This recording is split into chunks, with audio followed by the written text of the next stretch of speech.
चाहे बेधी राखे राम, चाहे बेधी राखे राम, अरे ताही बेधी रही और सीताराम, सीताराम, सीताराम कहिए, सीताराम, सीताराम, सीताराम कहिए। जाहि विधि राखे राम, ताहि विधि रही और सीताराम, सीताराम, सीताराम कहिए। भारत माता और हिसाली वाली मैया को मेरा प्रणाम। पावन चिंतनधारा आश्रम की ओर से सभी को जय श्री राम। श्री वाल्मीकि कृत रामायण एक धार्मिक ऐतिहासिक महाकाव्य में मैं अयोध्या कांड का भक्ति भाव से पठन करती हूँ। निवेदन है कि आप भी श्रद्धा भाव से इसका श्रवण करें। ओम श्री गणेशाय नमः। ओम श्री सरस्वते नमः। ओम श्री हनुमते नमः। ओम श्री गुरुवे नमः। श्री सियावर राम शरणागतम्।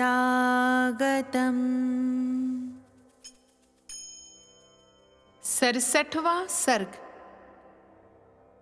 मार्कंडेय आदि मुनियों तथा मंत्रियों का राजा के बिना होने वाली देश की दुर्वस्था का वर्णन करके वशिष्ठ जी से किसी को राजा बनाने के लिए अनुरोध। अयोध्या में लोगों की वह रात रोते कलपते ही बीती। उसमें आनंद का नाम भी नहीं था। आंसुओं से सब लोगों के कंठ भरे हुए थे। दुख के कारण वह रात सबको बड़ी लंबी प्रतीत हुई थी।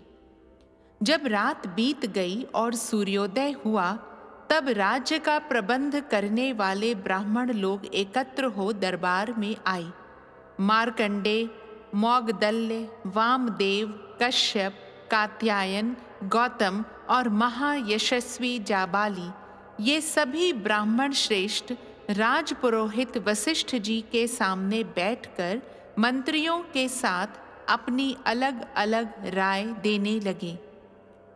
वे बोले, पुत्र शोक से इन महाराज के स्वर्गवासी होने के कारण यह रात बड़े दुख से बीती है, जो हमारे लिए 100 वर्षों के समान प्रतीत हुई थी।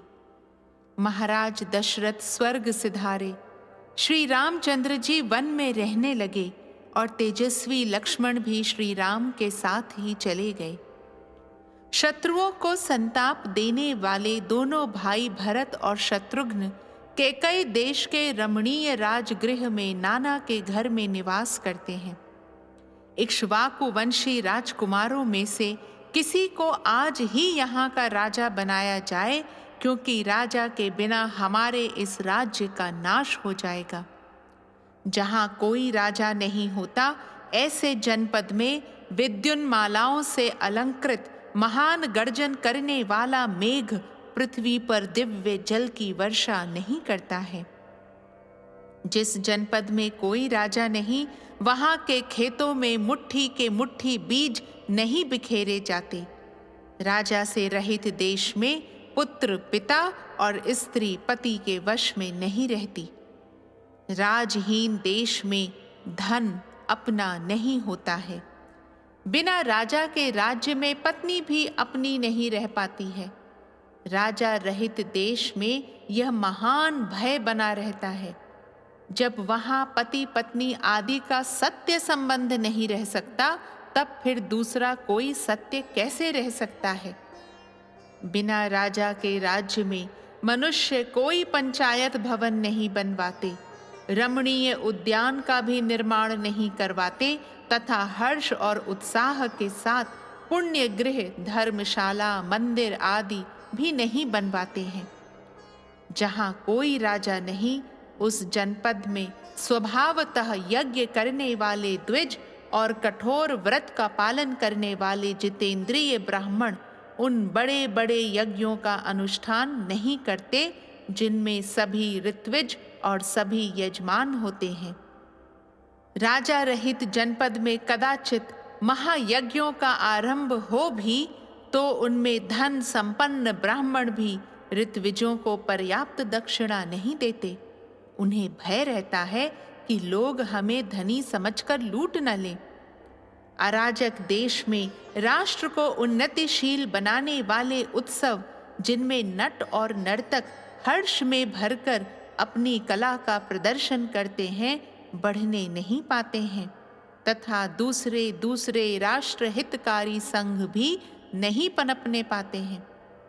बिना राजा के राज्य में वादी और प्रतिवादी के विवाद का संतोषजनक निपटारा नहीं हो पाता अथवा व्यापारियों को लाभ नहीं होता।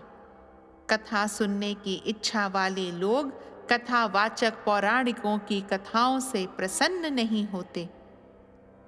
राजा रहित जनपद में सोने के आभूषणों से विभूषित हुई कुमारियां एक साथ मिलकर संध्या के समय उद्यानों में क्रीड़ा करने के लिए नहीं जाती हैं। बिना राजा के राज्य में धनी लोग सुरक्षित नहीं रह पाते तथा कृषि और गोरक्षा से जीवन निर्वाह करने वाले वैश्य भी दरवाजा खोलकर नहीं सो पाते हैं। राजा से रहित जनपद में कामी मनुष्य नारियों के साथ शीघ्रगामी वाहनों द्वारा वन विहार के लिए नहीं निकलते हैं।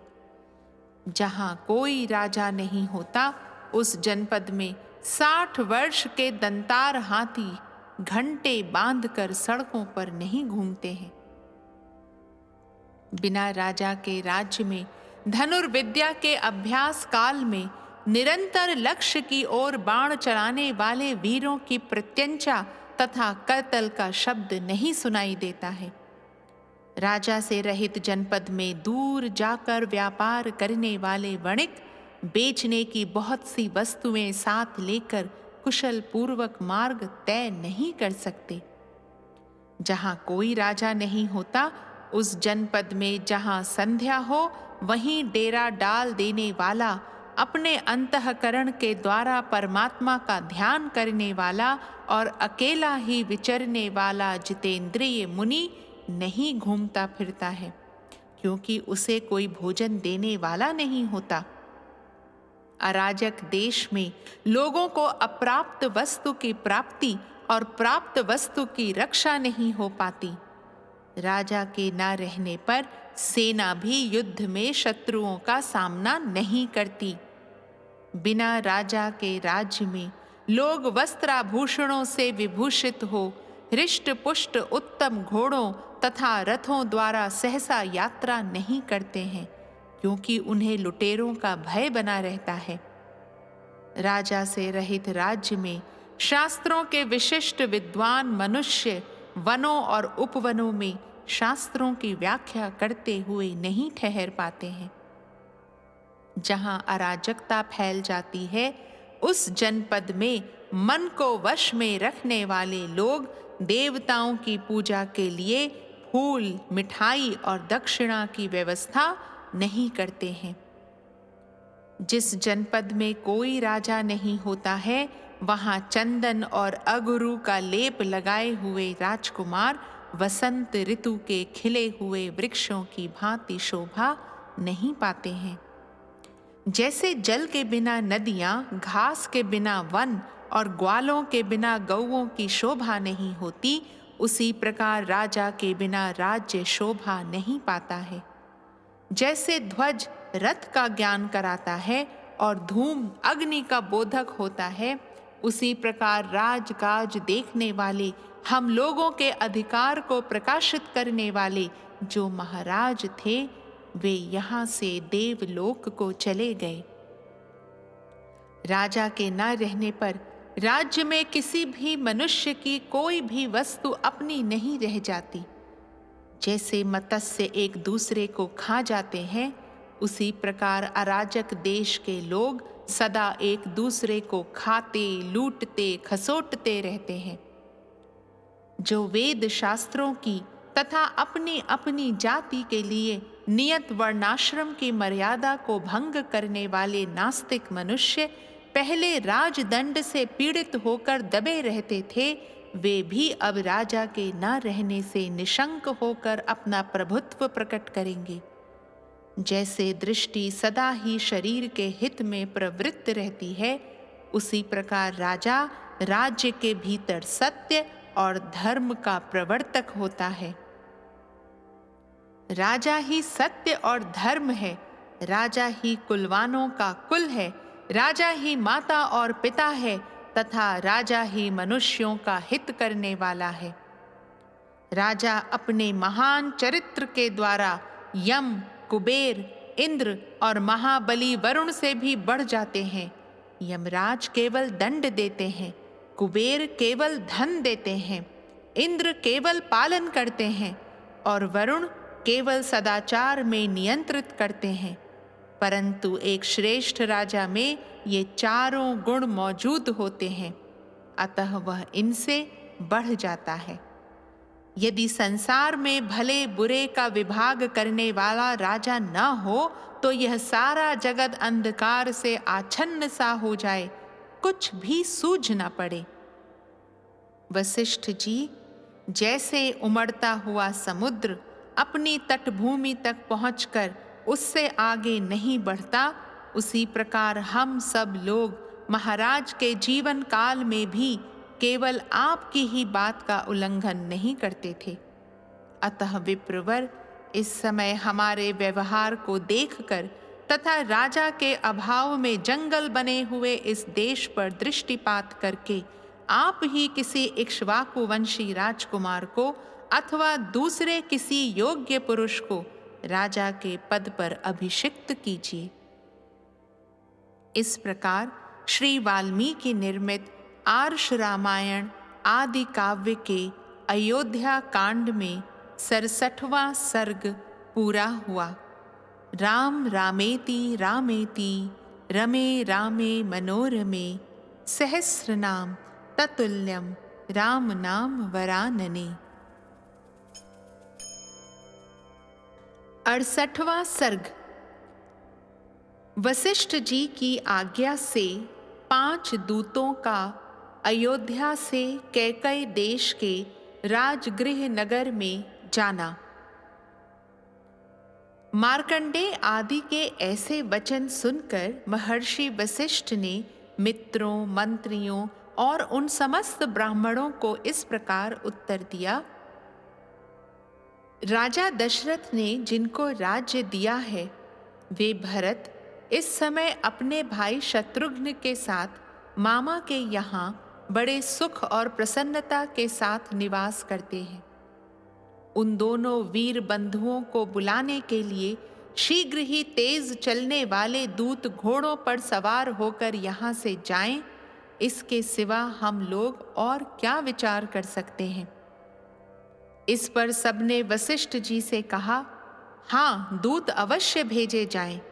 उनका वह कथन सुनकर वशिष्ठ जी ने दूतों को संबोधित करके कहा, सिद्धार्थ, विजय, जयंत, अशोक और नंदन, तुम सब यहाँ आओ और तुम्हें जो काम करना है उसे सुनो।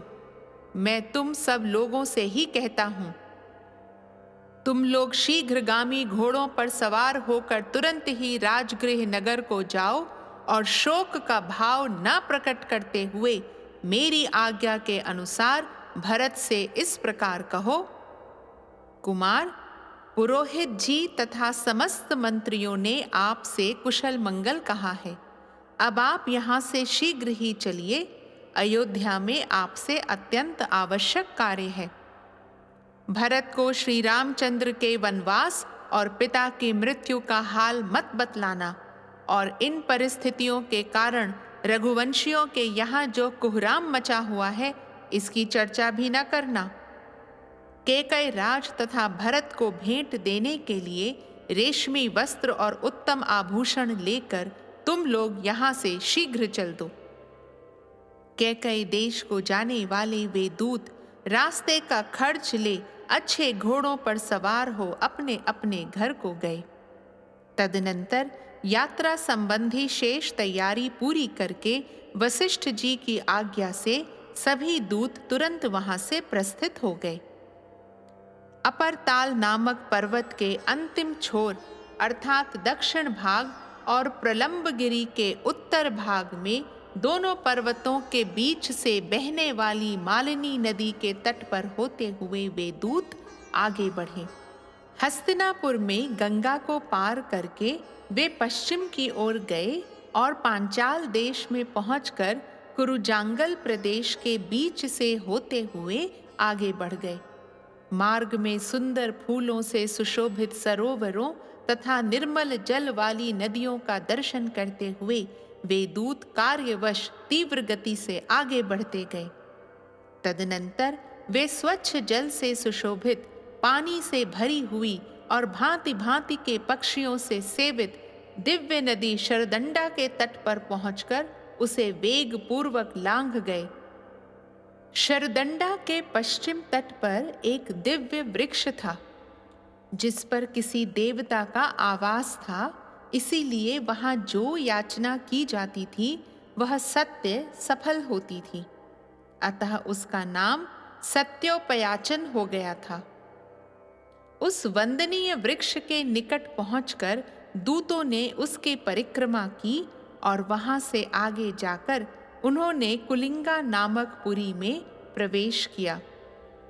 वहां से तेजोभिभवन नामक गांव को पार करते हुए वे अभिकाल नामक गांव में पहुंचे और वहां से आगे बढ़ने पर उन्होंने राजा दशरथ के पिता पितामहों द्वारा सेवित पुण्य सलिला इक्षुमती नदी को पार किया। वहां केवल अंजलि भर जल पीकर तपस्या करने वाले वेदों के पारगामी ब्राह्मणों का दर्शन करके वे दूत बाल्हीक देश के मध्य भाग में स्थित सुदामा नामक पर्वत के पास जा पहुंचे। उस पर्वत के शिखर पर स्थित भगवान विष्णु के चरण चिन्ह का दर्शन करके वे विपाशा, व्यास नदी और उसके तटवर्ती शालमली वृक्ष के निकट गए। वहां से आगे बढ़ने पर बहुत सी नदियों, बावड़ियों, पोखरों, छोटे तालाबों, सरोवरों तथा भांति भांति के वन जंतुओं, सिंह, व्याघ्र, मृग और हाथियों का दर्शन करते हुए वे दूत अत्यंत विशाल मार्ग के द्वारा आगे बढ़ने लगे। वे अपने स्वामी की आज्ञा का शीघ्र पालन करने की इच्छा रखते थे।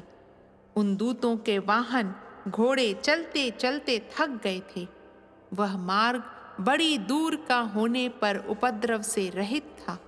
उसे तय करके सारे दूत शीघ्र ही बिना किसी कष्ट के श्रेष्ठ नगर गिरिव्रज में जा पहुंचे।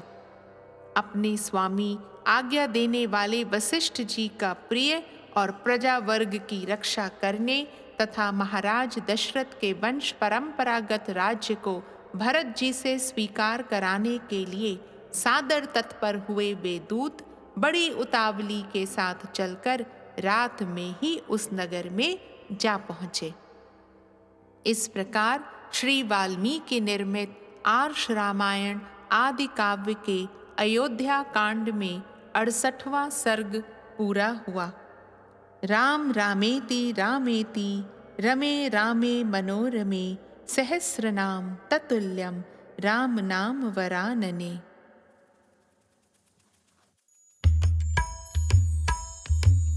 दशरथ